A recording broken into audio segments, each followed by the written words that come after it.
What if nature was the original I? Triple E fellow.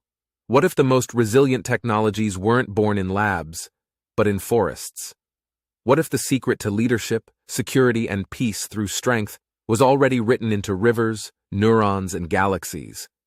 In crisis, systems must respond like trained soldiers, like immune cells, like Bitcoin validating blocks on command. In peace, we rewire, redesign, and rethink. We build structure not for control, but for prevention. Bitcoin doesn't launch missiles. It secures trust with math. It wastes attackers' energy.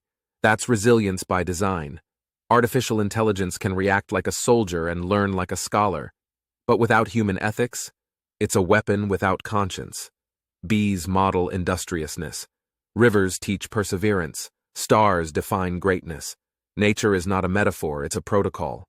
What if our systems were ecosystems? What if blockchain mirrored roots? What if AI mirrored mentorship? And what if leadership mirrored migration? That is, movement guiding transformation. So maybe your next great innovation isn't a product but a principle from nature. You might not get a patent, but you might change the world.